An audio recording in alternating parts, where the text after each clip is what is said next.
Are you sick and tired of being sick and tired? It's been said that an apple a day keeps the doctor away, or does it? I was feeling so bad. I asked my family doctor just what I had. It's time to get a new prescription for your life. Get ready for your daily dose of Healthy Talk Radio, the show that's empowering your health. And now, here's America's health and lifestyle coach. You better call me a doctor. Feeling no pain. Overloaded. Down the drain. Somebody give me a doctor. Live. This is the show where your health is your wealth. Thriving is more important than just surviving, and the only thing lost are those unwanted pounds. This is Healthy Talk Radio that helps you get well, stay well, and live well. Lines are open, 888-283-7272. That's 888-283-7272. What are you struggling with? Let's talk about it. Your health, your life. Remember, if the body can get sick, it can also get well. Lifestyle is the medicine. Check us out on the web. Go to asarx.com. That's asarx.com. And if you haven't got a free copy of our book, we're giving it away. Giving you a brand new copy of our hardback book. And you can go there. It's my best-selling book. You can go to myfreehealthbook.com. That's myfreehealthbook.com and pick up a copy of it. We'll give it to you for free. You just got to cover a little bit of the shipping for us to get it to you. I think that's a fair shake. So just cover that. I'll give you the book for free. And the reason we're doing that is we want to help as many people as possible on a mission to be able to help as many people as possible live the life they were designed to live. That is what it's all about. It's to be able to really make a huge impact in your overall health. And remember, to live your potential, health is the vehicle for you to get where you need to go, do what you need to do, be with who you want to be with, love who you want to love, have the energy and vitality to do and accomplish everything you want in life. And so we want to help you get there. And that's what we do here on the show. 888-283-7272 is the number. Give us a call or go to the site. You can go to asarx.com. Send me an email. I can make it part of the show, or hit me up on all my social, all at Asa Rx TV. Any of the social handles, you can find me there as well. All right, let's get to the phones, kick off, and go to Laura. Hi, Laura. Hi. I went to the hospital this week and was diagnosed with acute colitis. And I just want to know what I can eat other than the brat diet because I'm losing weight. Yeah, and the brat diet is fine for periodically, okay? But for the long term, probably not the best. So when if your doctors have you on that, great. But, you know, it's all about cutting out inflammation, right? I mean, there's certain foods we've got. And of course, if you get a copy of my book, which you can get a free copy right now, go to myfreehealthbook.com. We'll send it to you. But if you understand that there's foods that create inflammation in the body, actually make inflammation, makes it worse.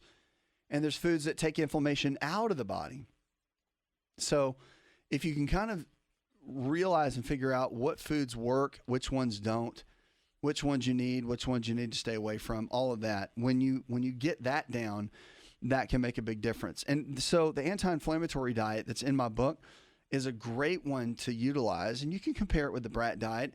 It has some similarities, but it gives you, I think, a little bit more of a variety, and it's more well-rounded because here's the thing. If you take too many of the foods out, you're going to miss nutrients.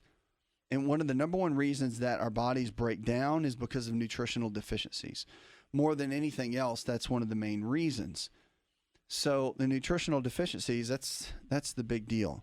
So I want to encourage you that one of the things that is super, super important is to begin to follow that and keep it kind of as your primary. Because everybody gets sidetracked on everything, right? But I'll tell you, you're eating. We are what we eat, just like Granny taught us. She taught me that. I went through all the schooling and clinicals and everything. And at the end of the day, we are what we eat. She was right. She nailed it. So that's what I would encourage you. If you want to know what you can eat, it's a laundry list. So you really want to get a copy of the book and focus on the foods that are on the approved list. There's kind of an approved list and a non-approved list. You want to stay away from, obviously, the non-approved. And really stick to that and make it a huge part of what you do. Okay, but keep me posted. If you need help getting a copy of that book, just let my team know and they can help you. Okay, 888-283-7272. You're listening to Asa Rx.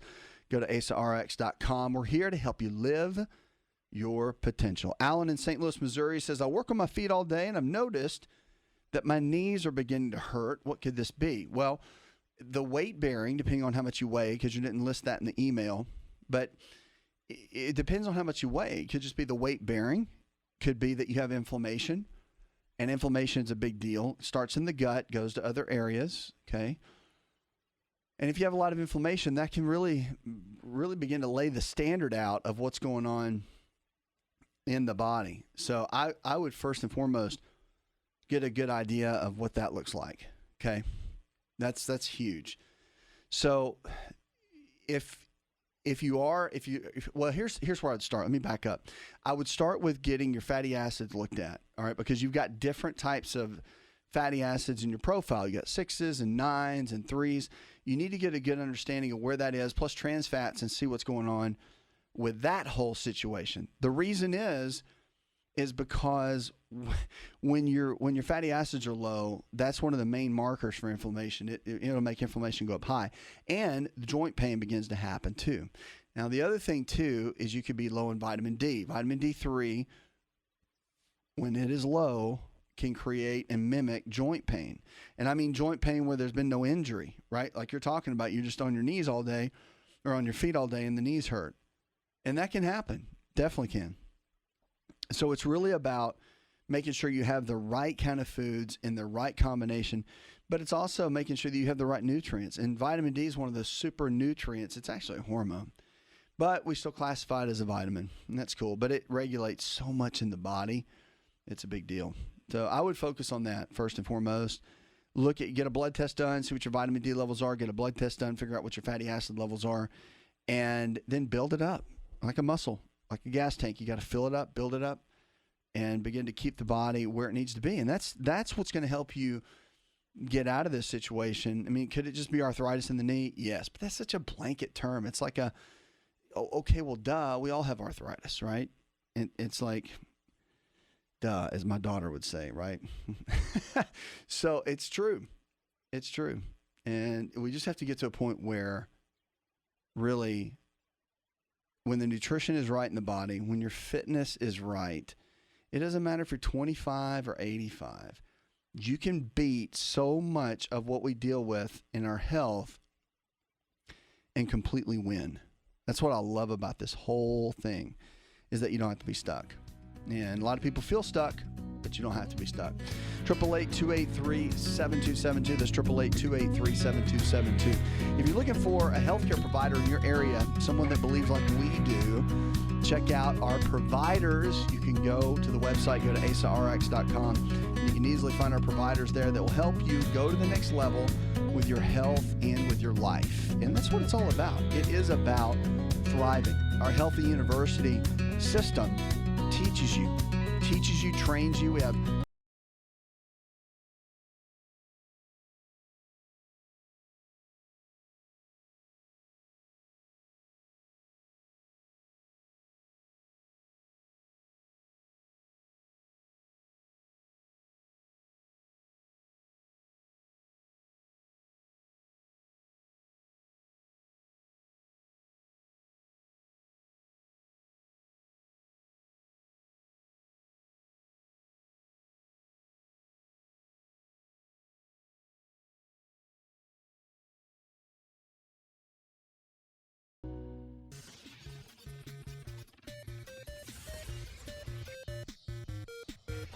To find out more, connect with On Call Radio online at InShapeNetwork.com.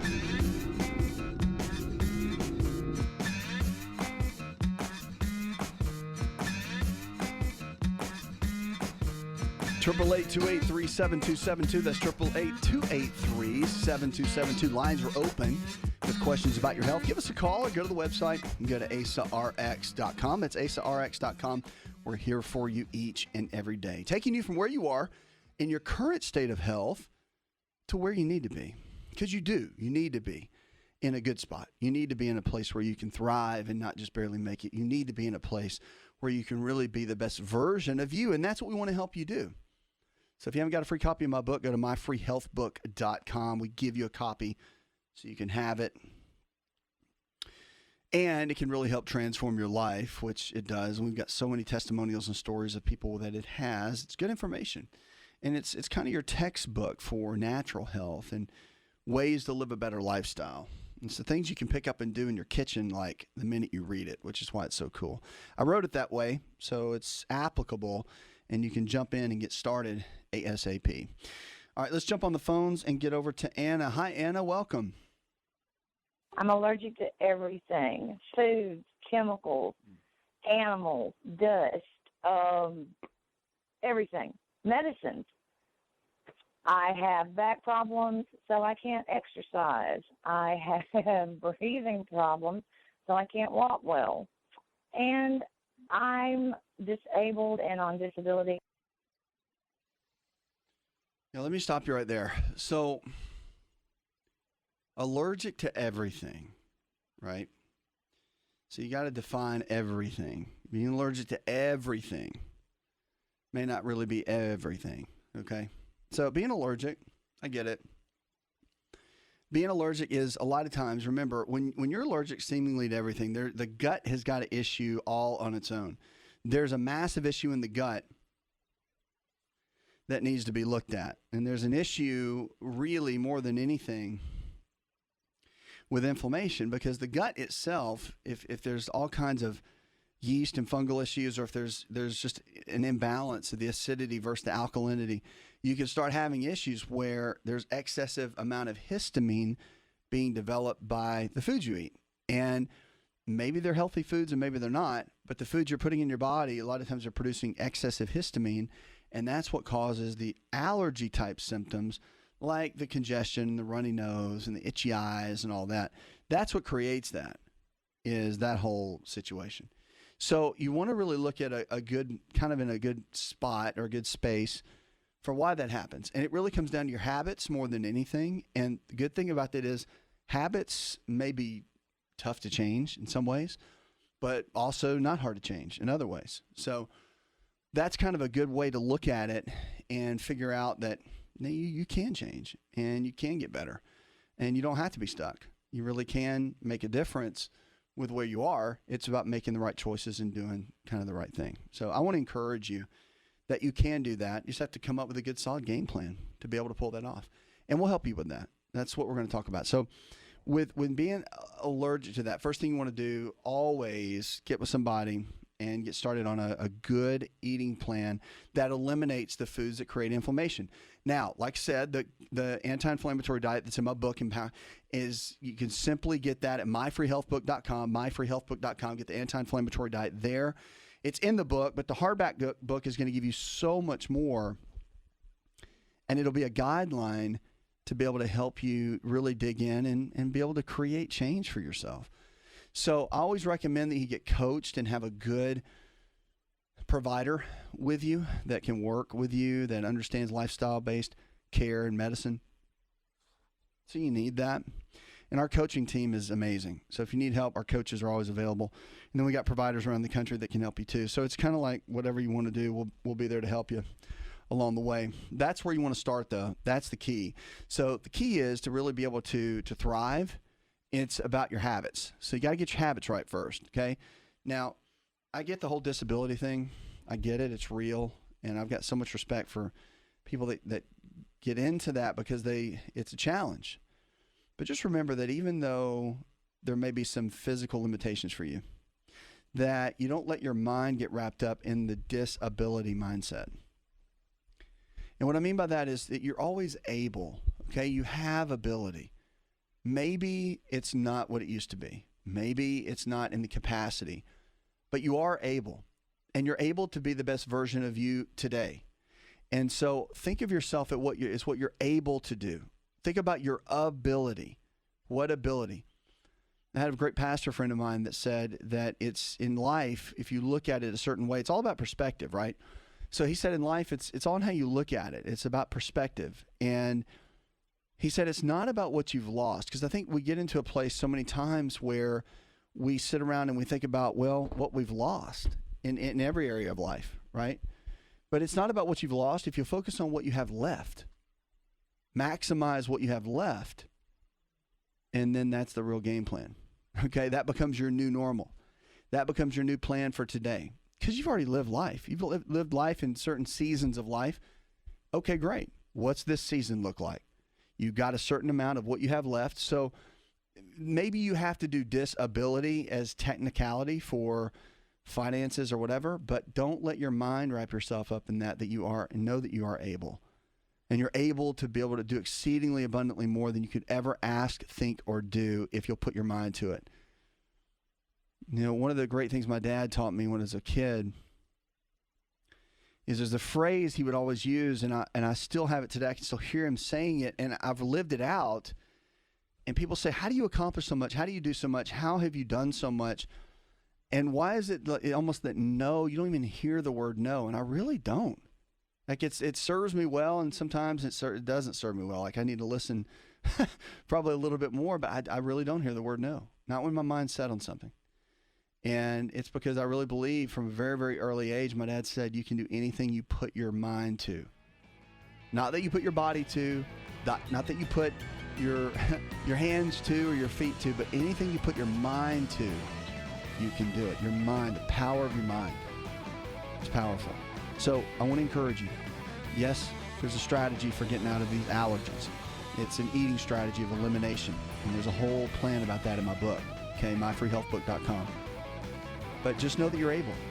Know that you're not bound by limitations, and you're not bound by your past, that you have a brand new future, and you decide that of what that's going to look like. We'll be right back.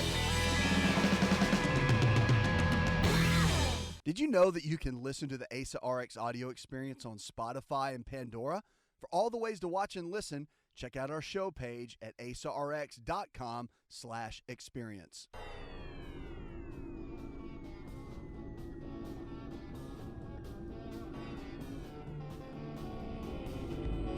To find out more, visit the show online, InShapeNetwork.com.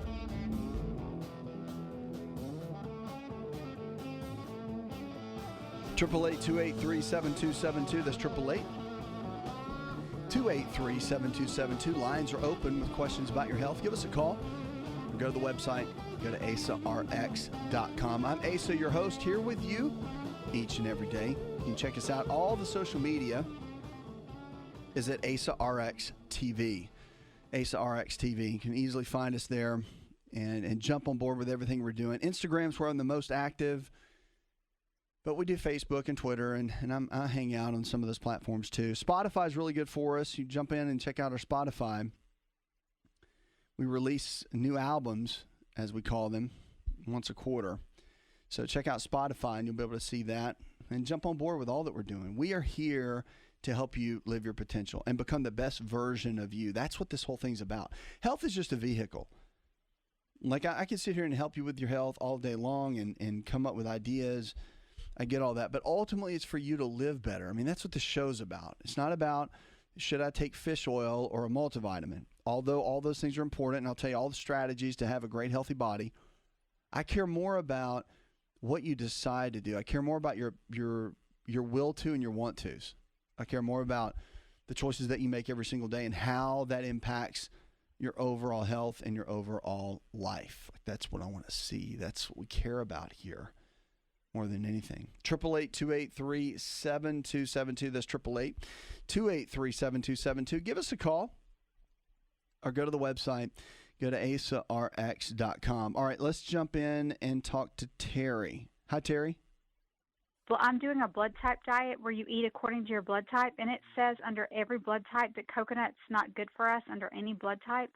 And I also looked it up on my phone. Is, like coconut or coconut oil good for us? And one study says it is, and then the other study that says it isn't is something about saturated fat, and the strand of saturated fat is not good for our heart. And so I just want to know the truth to see if the diet that I'm on is correct, and then also the other study that said it's not good. I just want the truth to know if anyone knows if it's beneficial for us or not. It's kind of conflicting information. So anyway, that's all my question is, if coconut oil, coconut pure is good for us because of the diet, the blood type diet that I'm on. Yeah, I'll tell you this, it's a great question. The blood type diet is, I mean, Dr. Diamond, he did research on that, and there's been research done on it even before him, which he did a good job with it, really did. And there's some benefits to some of that, but I'll tell you this, coconut oil, from everything, there's a lot of conflicting information, you're right. And I think you got to look at where the sources are of that conflicting information, like who's benefiting from that conflict, or who's trying to tear it down. There's a big game going on. It's all about, it's a game of different people doing research and who believes who and who has the better research. But if you look at the mechanics of coconut oil and coconut, I mean, the benefits are so high across the board in every way that it's a no-brainer. So I would encourage you. I mean, I do coconut oil. I'm a huge fan of it. It's in my book. I teach it. I eat it. I use it. I cook with it. And it's a major part of my diet. And I think that coconut oil, because it's what we call a medium chain triglyceride, MCT. So it's a fat, but it burns in the body like a carbohydrate. So it's really unique in how it works. But it's great for getting your calories up. If you're trying to keep calories up while you're going like a low carb or something like that, it really helps. But coconut oil is antifungal too. And it's got anti-yeast. So if you got all that kind of stuff going on in the gut, coconut oil is essential because it comes in and really helps to break a lot of that down and make a difference in that way. So those are the things you got to look at and kind of understand that coconuts are really good for you. I think they're just more than anything a superfood. I think there's so many benefits to them. They also really help with thyroid function. They help regulate thyroid function and how well it does. I mean, all of that plays a role. So you really have to look at, they could say, well, it's a saturated fat and it's going to make you have a heart attack. No, it's not. Okay. We need saturated fats to make our omega-3 fats, the monounsaturated fats. We need the saturated fat to even make the other work. Like if you just have all non-saturated fats, you got to have saturated fats for everything to work right. So you have to have them.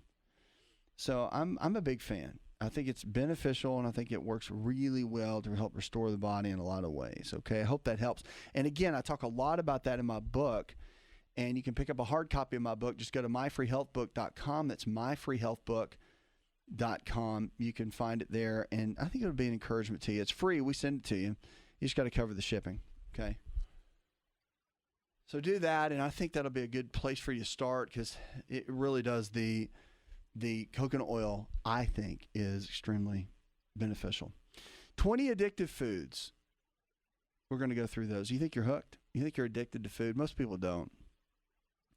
And then you take the food away from them for a week and watch them freak out, right? So if you have an issue, there's foods that kind of fit in these categories. The different categories for food addictions go like this. So there's chocolate and there's French fries, and these are both high in fat and refined carbohydrate and sugar. Then there's cheese and bacon, which is high in fat but not refined carbohydrates and sugar. Pretzels and soda, high in refined, everything that's on an airplane, right? So high in refined carbohydrates and sugar but not fat. Broccoli and chicken, low in fat, low in refined carbohydrates and sugar. So in general, the researchers found that this is what they used in the study, by the way. They used these categories. So how many of you think the chicken and broccoli people were all excited? They were not excited, I can promise you.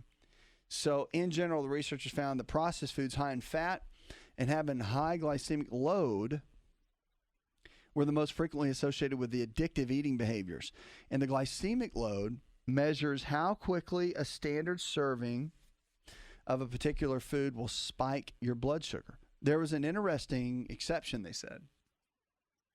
And the researchers found that men had more of a problem with some of the processed foods, like steaks, the nuts, the cheeses, than the women did. They actually had more of an issue with that. And here's the list. We're going to go down the list of the foods that they used in this study. But it was pizza, chocolate, chips, cookies, ice cream, French fries, cheeseburger, soda, cake, cheese, bacon, fried chicken, rolls, popcorn, buttered, of course, breakfast cereal, gummy candy, steak, muffins, nuts, and eggs. Okay? And they said, although some of the foods in the list were unprocessed, the researchers observed that the processing tends to result in higher concentration of addictive substances in a food with an addition of fat, carbs, and sugar. So in other words, the dose of fat and sugar you get in a cake or pizza is much higher than you would find in nature, for sure. No doubt about it.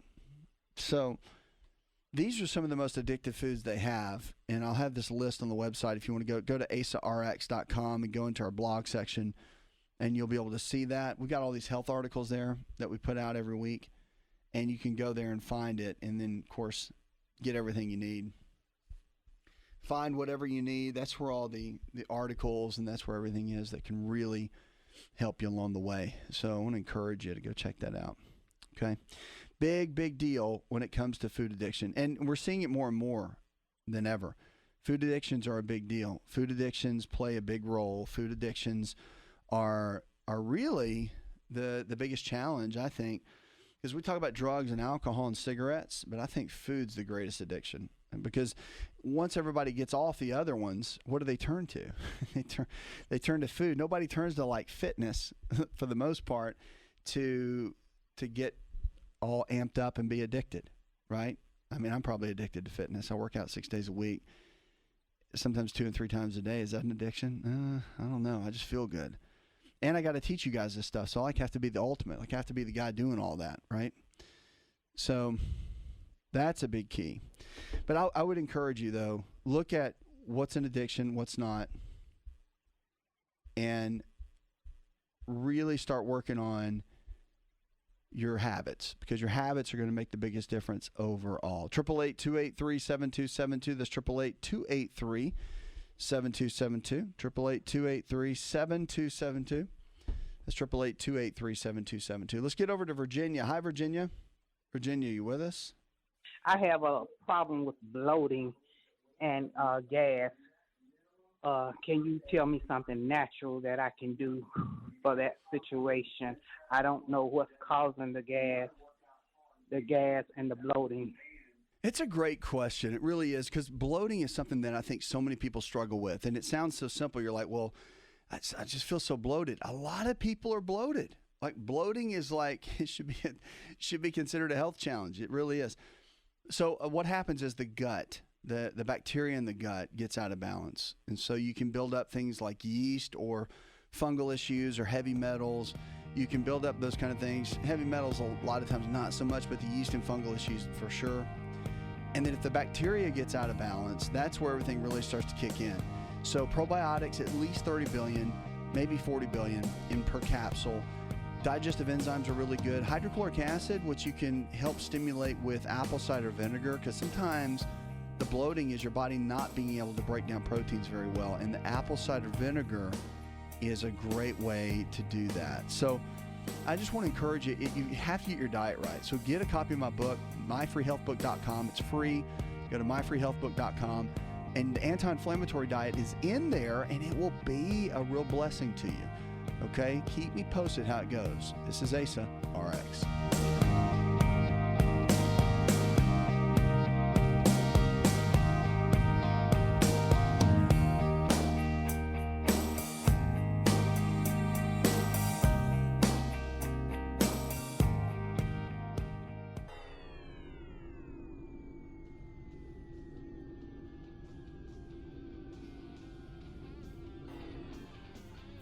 Connect with On Call Radio and watch On Call TV at InShapeNetwork.com.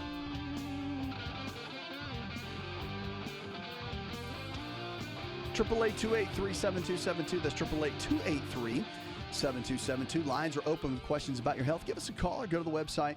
Go to asarx.com. That's asarx.com. We're here for you each and every day to take you from where you are in your current state of health to where you need to be, to live your potential and help you become the best version of you. All right, most teens' physical activity now is happening at school, and that's about it. About half of the young teens' daily physical activity occurs at school, but it accounts for just a fraction of their time there.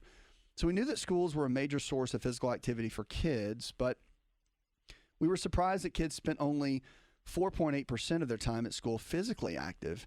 The lowest of all locations, said study lead author Jordan Carlson, Director of Community Engaged Health Research at Children's Mercy Hospital in Kansas City. Besides helping to prevent obesity and chronic disease, physical activity has benefits for bone health, brain development, academic achievement, on-task behavior, and mental health, they said. So kids have a natural instinct to move around. They just do. And schools can support it by providing more opportunities for students to be active, like incorporating physical activity in the classroom is one way of doing that. Study also found that walking to school added an extra 15 to 20 minutes of overall physical activity to children's days, yet the proportion of kids who walk to school has dropped from 40% a few decades ago to 15% now. So building schools closer to students' homes, improving pedestrian safety, and utilizing drop-off zones when the distance to school is too far, they could have meaningful impacts on their overall physical activity and health, Carlson said. But the researchers now measured how much moderate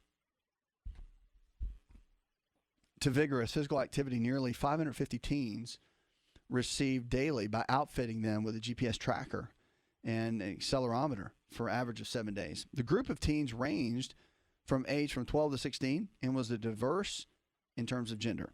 So they had a good variety of it. The teens spent about 42% of their waking time at school and a little more than a quarter of their time at home.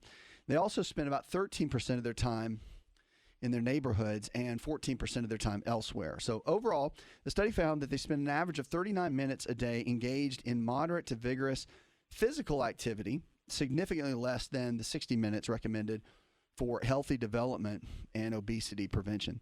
On school days, just over half this activity time occurred at school, the study found. And when average across the full week, including weekends, teens got about 42% of their total physical activity while they were in school, which I think is interesting. But they got about 10% of their total physical activity each week in the neighborhood or around their school, the study found. But despite the declining budgets, it's important that the schools not neglect the value of physical education. I completely agree.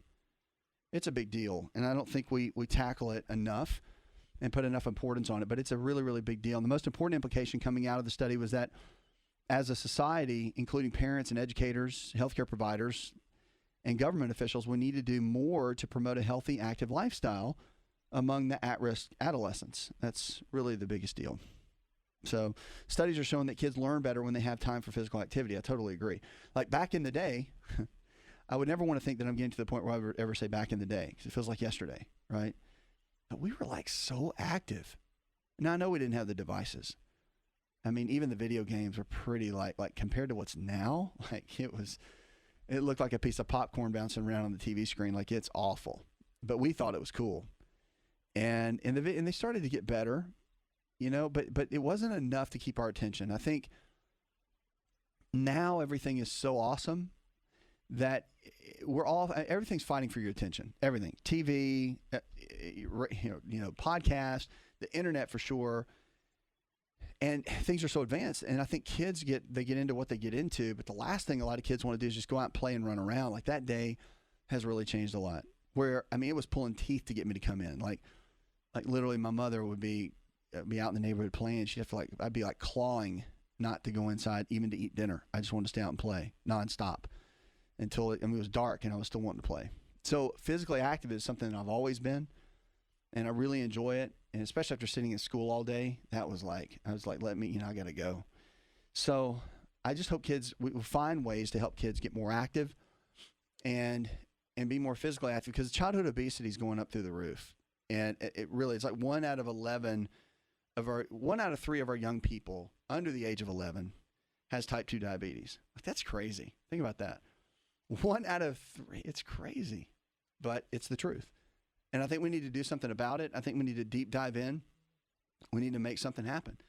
Otherwise, our generation coming up underneath them is going to be in for a world of challenge. That's for sure. And I think it's sad because we have so much information, but it really comes down to behavior. It's like one more study comes out, and we found this drug, or we found this way to help with diabetes, but we're not addressing the behavior. Like, no one is addressing the behavior.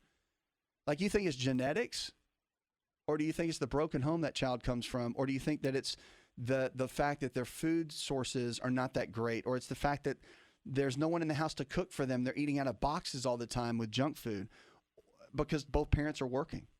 And I'm not faulting anybody for that. I'm just saying it is what it is. Like, diabetes is not happening because the genetics are being passed down. There are genetic involvement, but it's not. It's like 10%, 5% maybe. It's lifestyle habits. We know that. It's proven. So until we tackle that, until we want to take on behavior, nobody wants to take on behavior. This is what I do. This is what we do here, by the way. If you haven't figured that out yet, this is why we do what we do. Because I don't want to see people suffer. And I can tell you, after being almost 20 years of clinical practice, I can tell you that it's not just genetics. And it's not just, oh, oops, I've got high blood pressure. Like, you look at that person's life and behavior, that's why their body's breaking down. You want to figure that out? That's why their body's breaking down. So that's the deal. I want to see our kids get better. I want them to have a better environment. I think we can do better as leaders and parents. We have to. Puts another hour in the charts. I want to thank our producer, Mr. Fig, also Derek Allen, and John Garrison, our chief engineer. Go tell one person something you learned on the show. Together, we can transform the health of our friends, our families, and our communities. You're listening to the show that helps you live your potential. This is Asa Rx. This show is designed to provide accurate information of a general nature on the subject matter covered, and given with the understanding that neither the host nor the station is engaged with rendering any form of medical advice, diagnosis, or treatment. This information is not approved by the FDA and is not intended to diagnose, prevent, treat, or cure any disease. To experience more of Asa Rx audio, visit us at asarx.com.